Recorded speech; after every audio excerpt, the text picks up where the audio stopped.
Hey, welcome back to the channel and the farm, everyone. I'm Doug Wallace, Base Camp Country Real Estate. Today, my son Austin and I were up here at the farm. We put together the frame for a soft-sided redneck blind yesterday. So today's Sunday, July the 17th. And we are going to get this blind out today on top of a platform and get it set up on the big food plot.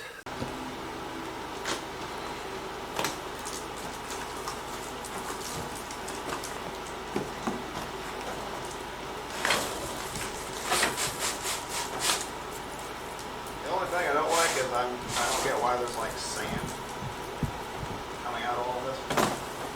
Instructions? Yeah, who reads instructions? Well, let's see. When there's a lot of pieces, kind of want to know how it goes together. You just look at the pictures. Doesn't quite help you, but okay.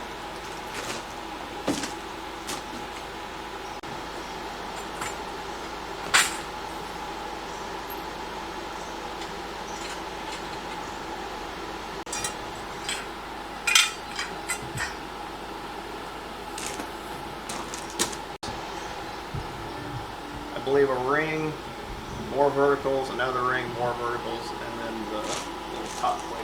If I remember right from building Tyler's last year.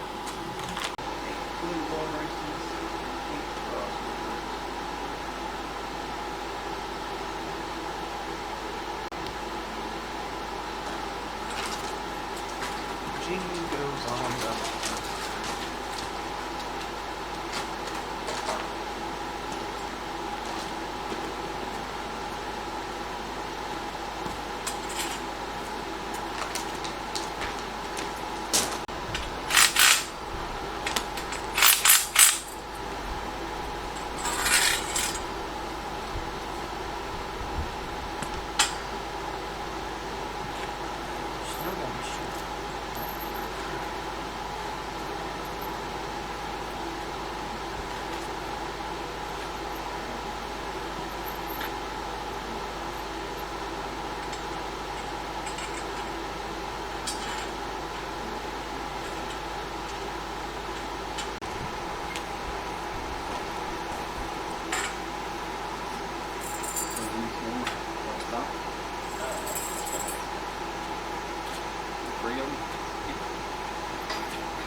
Like this, like this.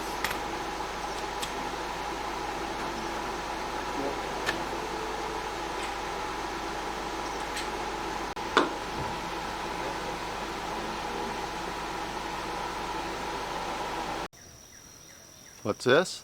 You hand me the two halves of my saw. The two halves?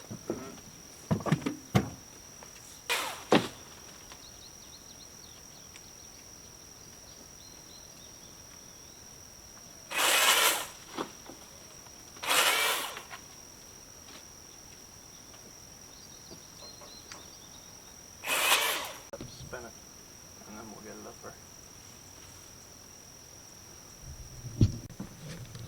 What's that? So now, out of all 8 of these holes, how many's going to end up right in the middle of 2 before? Well, start drilling and I'll let you know. That's why you wanted your tape measure, huh? No, that was for the limb thing. Oh.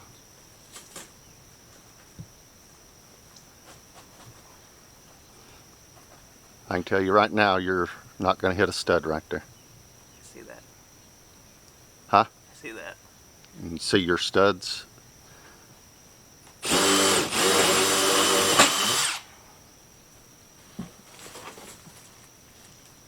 Then why'd you drill a hole if it wasn't going in a stud? I don't want it to. Oh, you don't? Why is that?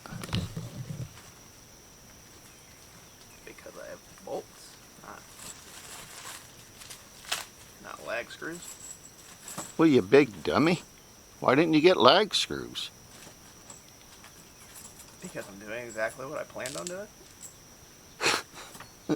Wouldn't it have been better with lag screws? Evidently not. Not in your mind. No. Alright. There's the bolts we just installed.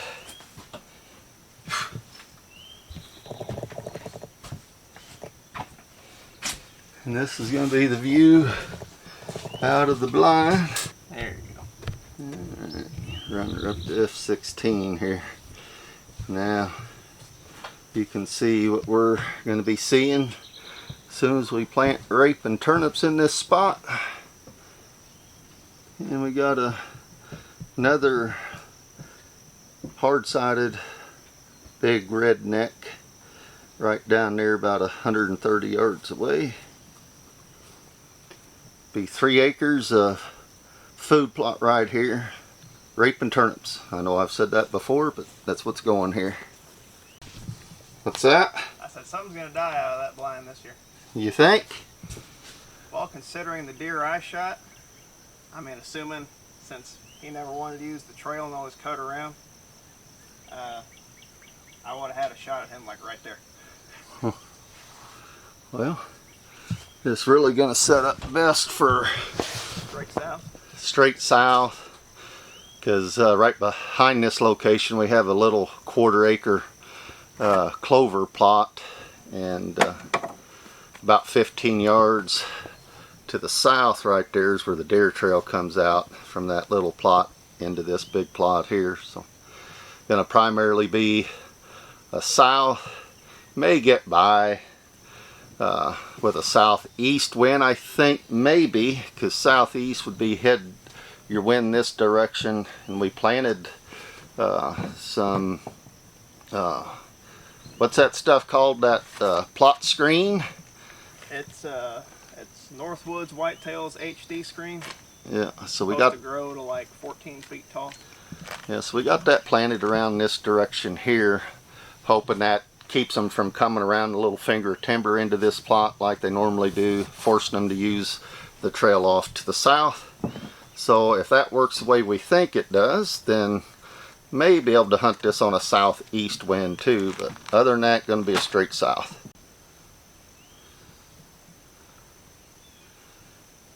This is out in the plot, looking back. There you can see that plot screen coming up pretty good. That's hopefully to encourage them to go to the south end here. That's just a little finger of timber, and a lot of times in years past they'd come right around that finger there into the northeast part of this plot, or we always mowed a path right there where that plot screen's coming up. They would come from the north there, and they'd come right down that mowed path into this northeast part of this plot. So we're hoping that discourages that type of movement and gives us a little more favorable movement for the wind directions we're wanting to hunt. It'll also cover you in and out too. And cover us getting in and out is a big deal, because if there's not a deer that shows up that you want to shoot, there'll be up to 40 deer on this plot every night. So, and they're all right here. And the majority of them will be right here until it gets darker, and then they'll move west. So we're really hoping by doing this really gives us a good exit route, because our entry and exit point to get into this soft side redneck blind is going to be from right up there on the north side. There's a trail Austin has cut in through these cedar trees right to the back end of that redneck blind. So be good entry and exit point. We should not disturb anything, and we won't have to sit there until 2 hours after dark. That's our hope anyways, is that allow us to a good entrance and exit point without disturbing anything, because that's a problem. In years past, be a lot of deer here, and we're having to sit for an hour plus I know that's a bad problem, right? But we don't like spooking them coming in, and we sure don't like spooking them when we leave here. So anyways, I know you all have heard me say this many times, you know, if y'all like to have your own property where you could be out here managing your whitetail herd, putting up blinds and food plots and stuff like that, man, I'd be honored in playing just a small role in helping you achieve that. It's more than just dirt, it's a lifestyle. When you're ready, I'm going to be right here. Till then, keep on dreaming.